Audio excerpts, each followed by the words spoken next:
Assalamualaikum warahmatullahi wabarakatuh. Perkenalkan, nama saya Farah Septia Fernanda, NIM 230603110032 dari kelas Kimia A.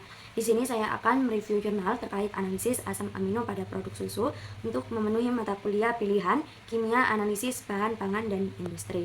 Jurnal utama yang saya ambil yaitu Amino Acid Composition of Dried Bovine Dairy Powders from a Range of Product Strains. Nama penulisnya yaitu Gilmore SR, Hallrice SE, Fuad MD, Elkarde, dan Fanning AC. Jurnal ini terbit pada tahun 2024.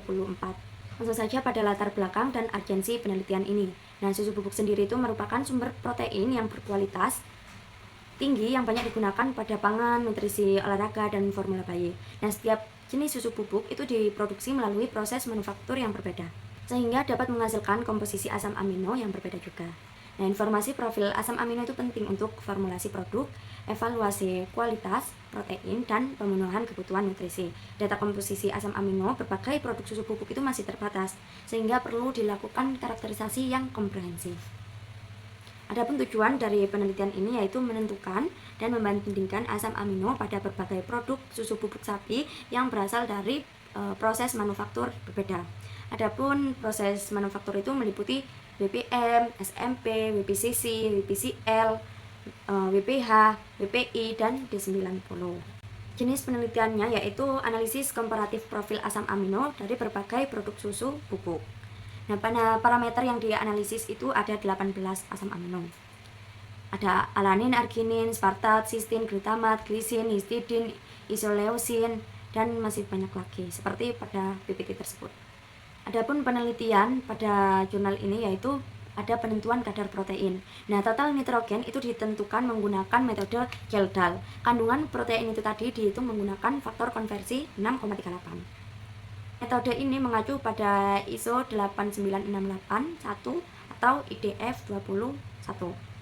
Nah, analisis asam amino yang pertama yaitu analisis asam amino itu dilakukan dengan metode AOAC 994.12. Nah, metode ini digunakan untuk menentukan komposisi asam amino sampel susu bubuk. Nah, hasilnya dinyatakan sebagai mg asam amino per gram protein. Adapun preparasi sampel untuk analisis asam amino itu ada 6 preparasi. Yang pertama yaitu sampel bubuk dikumpulkan dari berbagai aliran produk manufaktur. Yang kedua, kandungan protein itu tadi ditentukan berdasarkan total dari nitrogen. Yang keempat, sampel dipersiapkan sesuai prosedur AOAC 994.12. Yang keempat yaitu oksidasi asam performat itu dilakukan untuk analisis metionin dan cysteine.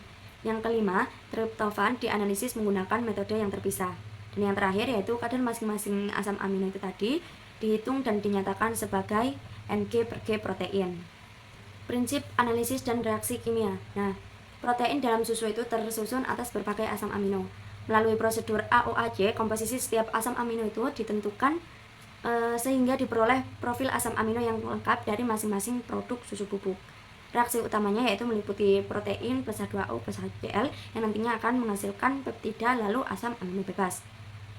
Terkait oksida asam performat, nah metionin dan cysteine itu dapat mengalami kerusakan selama proses analisisnya. Untuk meningkatkan kestabilan kedua asam amino tersebut itu dilakukan oksidasi menggunakan asam performat sesuai metode AOAC 994.12. Hasil utama pada variabilitas WPH yaitu terdapat 15 sampel WPH yang berasal dari batch yang sama. Variabilitas hasilnya itu sangat rendah.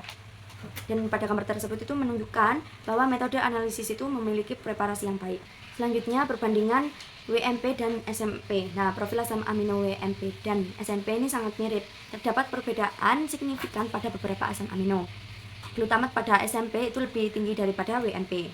Nah, perbedaan tersebut itu diduga berasal dari protein milk fat globule membran yang masih terdapat pada WMP-nya.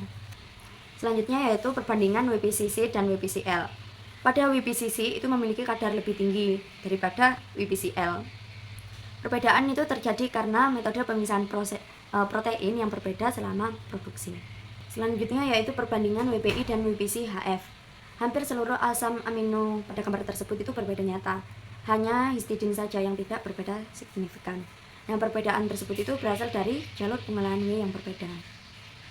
Kandungan protein pada membran lemak susu lebih tinggi daripada WPC-HF.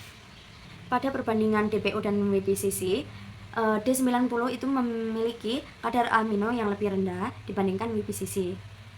Nanofiltrasi pada produksi D90 ini tadi menyebabkan retensi nitrogen non-protein.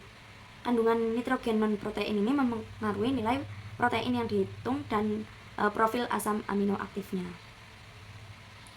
Nah, di sini terdapat hasil utamanya pada asam amino. Nah, WPI ini memiliki kandungan leusin tertinggi yaitu sebesar 141,5 mg per G protein. Nah, WPI ini juga memiliki kadar lisin yang tertinggi juga sebesar 116,4 mg per G protein. Sedangkan SMP itu memiliki glutama tertinggi sebesar 232,4 mg per G protein.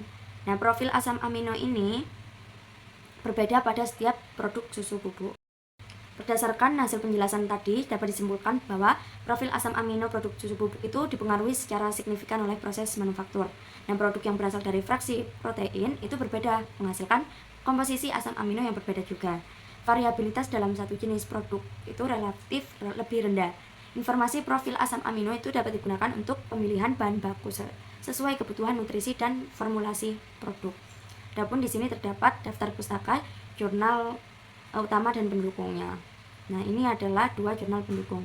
Sekian yang dapat saya sampaikan, semoga dapat bermanfaat. Saya akhiri, wassalamualaikum warahmatullahi wabarakatuh.